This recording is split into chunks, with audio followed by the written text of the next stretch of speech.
മിക്ക ആളുകളും ചിന്തിക്കുന്നത് അവരുടെ കയ്യിൽ പണമില്ലാത്തത് അവർ ഇനഫ് ഏൺ ചെയ്യാത്തതുകൊണ്ടാണ് എന്നാണ്. പക്ഷേ വളരെ സ്ട്രേഞ്ച് ആയിട്ടൊരു കാര്യം ഞാൻ പറയാം. വളരെ ഡീസൻ്റ് ആയിട്ടുള്ള സാലറി ഏൺ ചെയ്യുന്ന ആളുകളുണ്ട്. അവരെല്ലാ മാസവും കൃത്യമായിട്ട് ഇൻവെസ്റ്റ് ചെയ്യുന്നുണ്ട്. അവരെല്ലാ കാര്യങ്ങളും ശരിയായിട്ട് തന്നെയാണ് ചെയ്യുന്നത്. എന്നിട്ടും അവർക്കൊക്കെ ഫിനാൻഷ്യലി ആങ്ഷ്യസ് ആയിട്ടുള്ള ഫീലിംഗ് വരാറുണ്ട്. മാർക്കറ്റ് ക്രാഷ് ചെയ്യുമ്പോൾ വല്ലാണ്ട് പാനിക് വരാറുണ്ട്. പണം സ്പെൻഡ് ചെയ്യാൻ അവർ ഹെസിറ്റേറ്റ് ചെയ്യാറുണ്ട്. അവർ കോൺസ്റ്റന്റ് ആയിട്ട് എന്തെങ്കിലും റോങ് ആയിട്ട് സംഭവിക്കുമോ എന്ന് പേടിച്ച് ജീവിക്കുന്നുണ്ട്. സോ അതുകൊണ്ട് തന്നെ ചോദ്യം എന്ന് പറയുന്നത് എത്ര പണം നമ്മൾ ഉണ്ടാക്കുന്നു എന്നതല്ല. ശരിയായിട്ടുള്ള ചോദ്യം എന്താണ് പണം നമുക്ക് വേണ്ടി ശരിക്കും ചെയ്തു തരേണ്ടത് എന്നുള്ളതാണ്.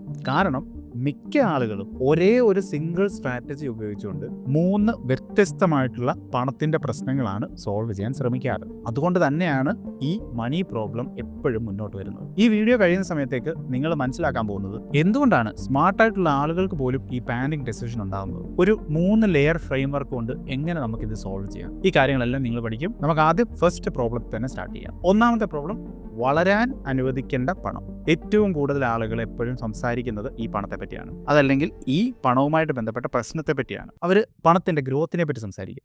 അവിടെ സ്റ്റോക്സ് കയറി വരും, ഇക്വിറ്റി വരും, മ്യൂച്വൽ ഫണ്ട്സ് വരും, ഇൻഡെക്സ് ഫണ്ട് വരും, ക്രിപ്റ്റോ വരും, ലോങ് ടേം ഇൻവെസ്റ്റിംഗ് വരും. ഇതെല്ലാം വളരെ എക്സൈറ്റിംഗ് ആയിട്ടുള്ള കാര്യങ്ങളാണ്.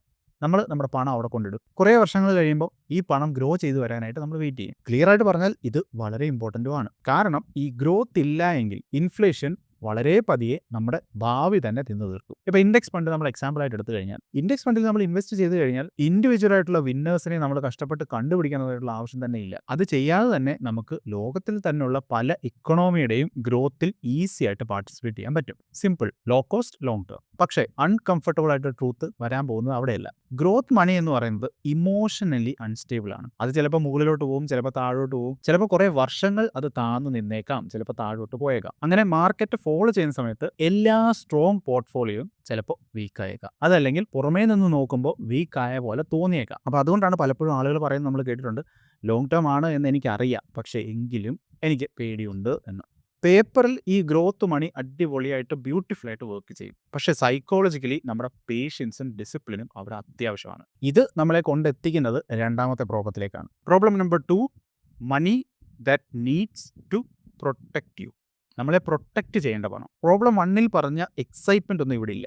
Emergency fund, short term savings, liquidity, ഇതൊക്കെയാണ് ഇവിടെ വരുന്ന കാര്യങ്ങൾ. ഇവിടുത്തെ പണം അഗ്രസീവായിട്ട് ഗ്രോ ചെയ്യേണ്ട ആവശ്യം തന്നെ ഇല്ല. അത് ചെയ്യേണ്ട ഒരേ ഒരു കാര്യം നമുക്ക് ആവശ്യമുള്ള സമയത്ത് അവൈലബിൾ ആകുക എന്നത് മാത്രമാണ്. കാരണം പലപ്പോഴും നമ്മുടെ ജീവിതത്തിൽ സ്ഥിരം വരുന്ന ആവശ്യങ്ങൾ മാർക്കറ്റ് റിക്കവർ ചെയ്യാനായിട്ട് വെയിറ്റ് ചെയ്യാറില്ല. അത് മെഡിക്കൽ ബില്ലായിരിക്കാം, ജോബിൽ വരുന്ന അൺസർട്ടനിറ്റി ആയിരിക്കാം, ഇൻഷുറൻസ് പേയ്മെന്റ്സ് ആയിരിക്കാം, അൺഎക്സ്പെക്റ്റഡ് ആയിട്ടുള്ള ട്രാവൽ ആയിരിക്കാം. ഇവിടെയാണ് ഒരുപാട് ആളുകളും ഡേഞ്ചറസ് ആയിട്ടുള്ള മിസ്റ്റേക്ക് വരുത്തുന്നത്. നമ്മളെല്ലാം ഗ്രോത്തിന് വേണ്ടിയിട്ട് ഇൻവെസ്റ്റ് ചെയ്യും. ഒരു ഷോർട്ട് ടേം നീഡ് നമ്മുടെ മുന്നിലേക്ക് വരുന്ന സമയത്ത് ഈ ലോങ് ടേം ഇൻവെസ്റ്റ്മെന്റ് ചിലപ്പോൾ നമ്മൾ സെല്ല് ചെയ്യേണ്ടതായിട്ട് വരും. അത് ചിലപ്പോൾ ഒരു വേസ്റ്റ് പോസിബിൾ ടൈമിലായിരിക്കും നമ്മൾ സെല്ല് ചെയ്ത് ആ പണം പിൻവലിക്കുന്നത്. ഇങ്ങനെയാണ് നല്ല ഇൻവെസ്റ്റേഴ്സ് പോലും ബാഡ് ഇൻവെസ്റ്റേഴ്സ് ആയിട്ട് മാറുന്നത്. അവർ തെറ്റായിട്ടുള്ള അസറ്റോ തെറ്റായിട്ടുള്ള മ്യൂച്വൽ ഫണ്ടോ ചൂസ് ചെയ്തുകൊണ്ടല്ല ഇത് സംഭവിച്ചത്. കാരണം wrong money was doing the wrong job. നമ്മളെ പ്രൊട്ടക്റ്റ് ചെയ്യേണ്ടിയിരുന്ന പണം നമ്മുടെ പ്രോബ്ലം 1ൽ നമ്മൾ സംസാരിച്ച ഗ്രോത്തിന് വേണ്ടി വർക്ക് ചെയ്യുന്ന പണമായിട്ട് നമ്മൾ പോലും മിസ്റ്റേക്ക് ചെയ്ത് കൊണ്ട് ഇട്ടതുകൊണ്ടാണ്. ലിക്വിഡ് മ്യൂച്വൽ ഫണ്ട്സും സിമിലർ ആയിട്ടുള്ള ഇൻസ്ട്രുമെന്റ്സും ഒക്കെ എക്സിസ്റ്റ് ചെയ്യുന്നത് തന്നെ ഈ ഒരു റീസണിന് വേണ്ടിയിട്ടാണ്. ബാങ്കിൽ ക്യാഷ് ആയിട്ട് ഇടുന്നതിനേക്കാളും ബെറ്റർ ആയിട്ട് നമുക്ക് ഇൻവെസ്റ്റ് ചെയ്യാൻ പറ്റുന്ന സ്ഥലങ്ങളാണ് ഇതൊക്കെ. ഈസി ആക്സസ് ആണ്, ലോ വോളറ്റിലിറ്റി ആണ്. അത് നമ്മുടെ പണം മാത്രമല്ല പ്രൊട്ടക്ട് ചെയ്യുന്നത്, നമ്മുടെ മനസ്സമാധാനത്തിനെയും പ്രൊട്ടക്ട് ചെയ്യും. പക്ഷേ നമ്മൾ ഈ പ്രോബ്ലം 1ഉം പ്രോബ്ലം 2ഉം സോൾവ് ചെയ്താൽ പോലും മൂന്നാമത് ഒരു പ്രോബ്ലം കൂടിയുണ്ട്. മിക്ക ആളുകളും അതിനെപ്പറ്റി സംസാരിക്കാറ് തന്നെയില്ല. Problem 3, money that needs to pay you back. ഇത് എപ്പോഴും ഒരു മിസ്സിംഗ് ലെയർ ആയിട്ട് നിൽക്കുന്നത് കാണാം. ഞാൻ എക്സ്പ്ലെയിൻ ചെയ്യാം. മിക്ക ആളുകളുടെയും പണം അവർക്ക് വേണ്ടി വർക്ക് ചെയ്യുന്നത് അവർ ഇൻവെസ്റ്റ് ചെയ്തിരിക്കുന്ന സാധനം സെല്ല് ചെയ്യുമ്പോഴാണ്. സ്റ്റോക്ക് നമുക്ക് പേ ചെയ്യുന്നത് നമ്മൾ ആ സ്റ്റോക്ക് വിൽക്കുമ്പോഴാണ്. റിയൽ എസ്റ്റേറ്റ് നമുക്ക് പേ ചെയ്യുന്നത് മിക്കപ്പോഴും വലിയൊരു എമൗണ്ട് പേ ചെയ്യുന്നത് നമ്മളത് സെല്ല് ചെയ്യുമ്പോഴാണ്, അതല്ലെങ്കിൽ നമ്മൾ ടെനന്റിനെ മാനേജ് ചെയ്യുമ്പോഴാണ്. ഈവൻ ഗ്രോത്ത് ഫണ്ട് ആണെങ്കിൽ പോലും അത് റിവാർഡ് ചെയ്യുന്നത് നമ്മുടെ പേഷ്യൻസ് ആണ്. നമ്മൾ എത്ര കാലം പേഷ്യൻ്റ് ആയിട്ടിരിക്കുന്നു അത്രയും ആയിരിക്കും അത് റിട്ടേൺസ് നമുക്ക് തരാൻ പോകുന്നത്. സോ അപ്പോൾ ഒരു അൺസർട്ടനിറ്റി സംഭവിക്കുന്ന സമയത്ത് എന്താണ് നമ്മൾ ചെയ്യുന്നത്? നമ്മൾ കുറേ അസറ്റ് ഹോൾഡ് ചെയ്യുന്നുണ്ട്. അത് മ്യൂച്വൽ ഫണ്ട്സ് ആയിരിക്കാം, സ്റ്റോക്ക് ആയിരിക്കാം, റിയൽ എസ്റ്റേറ്റ് ആയിരിക്കാം. ഇതൊന്നും ആ ഒരു അൺസർട്ടനിറ്റി പീരീഡിൽ നമ്മളെ സപ്പോർട്ട് ചെയ്യാൻ തന്നെ പോകുന്നില്ല. മാർക്കറ്റ് നല്ലപോലെ ഗ്രോ ചെയ്യുന്നുണ്ടായിരിക്കാം, നമ്മുടെ പണവും അതേപോലെ ഗ്രോ ചെയ്യുന്നുണ്ടായിരിക്കാം, പക്ഷേ ഒരു അൺസർട്ടനിറ്റി പീരീഡിൽ ഇത് നമ്മളെ ഹെൽപ്പ് ചെയ്യില്ല. ഇത് നമ്മൾ മാത്രം ഫേസ് ചെയ്യുന്ന ഒരു പ്രശ്നമൊന്നുമല്ല, ഗ്ലോബലി എല്ലാ ആളുകളും എല്ലാ ഇൻവെസ്റ്റേഴ്സും ഫേസ് ചെയ്യുന്ന പ്രശ്നമാണ്. ആ പ്രോബ്ലം അവർ സോൾവ് ചെയ്യുന്നത് ഒരേ ഒരു കാര്യം കൊണ്ടാണ്, ഫിക്സ്ഡ് ഇൻകം തരുന്ന അസറ്റുകളിൽ ഇൻവെസ്റ്റ് ചെയ്യുക. നമുക്ക് പ്രെഡിക്റ്റബിൾ ആവുന്ന, പ്രീ അഗ്രീഡ് ആവുന്ന വേയിൽ പേ ബാക്ക് ചെയ്യുന്ന സ്ഥലത്ത് ഇൻവെസ്റ്റ് ചെയ്യുക എന്നത്. ഞാൻ ഇതിനെപ്പറ്റി മുന്നേയും സംസാരിച്ചിട്ടുണ്ട്. ഈ ഒരു പോയിന്റിലാണ് ബോണ്ടുകൾ ഒരു വലിയ റോൾ പ്ലേ ചെയ്യുന്നത്. അപ്പോൾ എന്താണ് ബോണ്ടുകൾ? ഒരു കമ്പനിയോ അതല്ലെങ്കിൽ ഒരു ഇൻസ്റ്റിറ്റ്യൂഷനോ എന്തെങ്കിലും തരത്തിലുള്ള ക്യാപിറ്റൽ ആവശ്യമുള്ളപ്പോൾ അവരുടെ മുന്നിൽ 2 ചോയ്സ് ആണുള്ളത്. ഒന്നുകിൽ ഒരു ലോൺ എടുക്കുക, അല്ലെങ്കിൽ കുറച്ച് പണം ബോണ്ട് വഴി റേസ് ചെയ്യുക. നമ്മൾ പോയൊരു ബോണ്ട് വാങ്ങിക്കുന്ന സമയത്ത് നമ്മൾ പണം ആ കമ്പനിക്ക് അതല്ലെങ്കിൽ ബോണ്ട് ഇഷ്യൂ ചെയ്ത ആളിന് പണം ലെൻഡ് ചെയ്യുകയാണ്. റിട്ടേൺ ആയിട്ട് നമുക്ക് അവർ തരുന്നത് എന്താണ്? ഒരു ഫിക്സ്ഡ് ആയിട്ടുള്ള ഇൻട്രസ്റ്റ്, ഒരു കൃത്യമായിട്ടുള്ള ഷെഡ്യൂളിൽ ഡിഫൈൻ ചെയ്തിരിക്കുന്ന മെച്യൂരിറ്റിയിൽ. അപ്പോൾ ഈ ഒരു സെനാരിയോ വളരെ പവർഫുൾ ആയിട്ടൊരു സംഭവം ക്രിയേറ്റ് ചെയ്യും. എന്താണ്? Cash flow, stability, predictability. അപ്പോൾ ഇതുകൊണ്ട് തന്നെയാണ് ഇൻസ്റ്റിറ്റ്യൂഷൻസ്, പെൻഷൻ ഫണ്ട്സ്, എൻഡോമെന്റ്സ് അവരൊരിക്കലും മുഴുവനായിട്ട് ഗ്രോത്തിലായിരിക്കില്ല പണം നിക്ഷേപിക്കുന്നത്. അവരെപ്പോഴും ഇതേപോലത്തെ ബോണ്ടുകളിലും ഫിക്സ്ഡ് ഇൻകത്തിലും കുറച്ച് പണം ഇൻവെസ്റ്റ് ചെയ്ത് വെക്കും. ഇന്ത്യയിൽ റീറ്റെയിൽ ഇൻവെസ്റ്റേഴ്സ്, അതായത് നമ്മളെ പോലുള്ള റീറ്റെയിൽ ഇൻവെസ്റ്റേഴ്സ് ഈ ബോണ്ടിൽ നിന്നും സ്റ്റേ അവേ ചെയ്യാനുള്ള റീസൺസിൽ ഒന്ന്, അതിലേക്ക് നമുക്ക് കിട്ടുന്ന എക്സസിന്റെ പ്രശ്നമായിരുന്നു.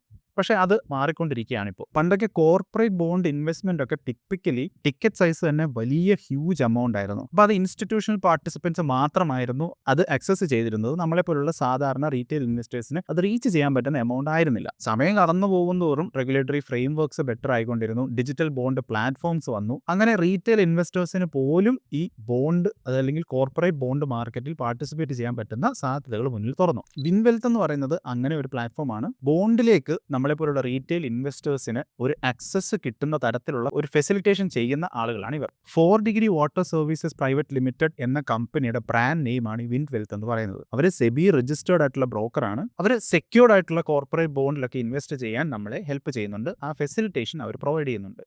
സ്റ്റാർട്ടിംഗ് ഫ്രം വെറും 1000 രൂപ. പണ്ടൊക്കെ ഞാൻ നേരത്തെ പറഞ്ഞതുപോലെ ലാർജ് ഇൻവെസ്റ്റേഴ്സിന് ലാക്സും ക്രോസും ഒക്കെ ആയിരുന്നു ഇവിടെ ഇൻവെസ്റ്റ് ചെയ്യാൻ സാധിച്ചിരുന്നത്. ഇപ്പോൾ ഇത് എല്ലാവർക്കും അവൈലബിളും ആണ്. ഇവിടെ ലിസ്റ്റ് ചെയ്തിരിക്കുന്ന ബോണ്ട്സ് ഒക്കെ ടിപ്പിക്കലി ഓഫർ ചെയ്യുന്നത് 9 തൊട്ട് 12% നിങ്ങൾ ഇൻവെസ്റ്റ് ചെയ്യുന്നതിന് മുമ്പ് കൃത്യമായിട്ടുള്ള നിങ്ങളുടെ ഡ്യൂ ഡെലിജൻസ് അത്യാവശ്യമാണ്. എന്താണ് കോർപ്പറേറ്റ് ബോണ്ട്സ് എന്നൊക്കെ പറഞ്ഞ് പല വീഡിയോസ് ഞാൻ ചെയ്തിട്ടുണ്ട്. കൃത്യമായിട്ടെല്ലാം മനസ്സിലാക്കിയതിന് ശേഷം മാത്രം ഇൻവെസ്റ്റ് ചെയ്യുക, ചാടി കയറി ചെയ്യണം എന്നല്ല പറയുന്നത്. അപ്പോൾ വിൻവെൽത്ത് തന്നെ നിങ്ങൾക്ക് UPI ഉപയോഗിച്ചോ നെറ്റ് ബാങ്കിങ് ഉപയോഗിച്ചോ ഒക്കെ നിങ്ങൾക്ക് ഇൻവെസ്റ്റ് ചെയ്യാം. നിങ്ങളുടെ റീപേയ്മെന്റ് ക്ലിയർ ആയിട്ട് ട്രാക്ക് ചെയ്യാം. നിങ്ങൾക്ക് റീഇൻവെസ്റ്റ് ചെയ്യണമെങ്കിൽ ഓട്ടോമാറ്റിക്കലി അത് ചെയ്യാൻ സാധിക്കുന്നതാണ്. ഒരേ ഒരു കാര്യം മാത്രം, വിൻവെൽത്തിൽ തന്നെ അവർ ലിസ്റ്റ് ചെയ്തിരിക്കുന്ന എല്ലാ ബോണ്ടുകളിലും അവർ തന്നെ അവരുടെ 2% ക്യാപിറ്റൽ ഇൻവെസ്റ്റ് ചെയ്യുന്നുണ്ട്. ഇതൊരു പോസിറ്റീവ് കാര്യമായിട്ടാണ് ഞാൻ കാണുന്നത്.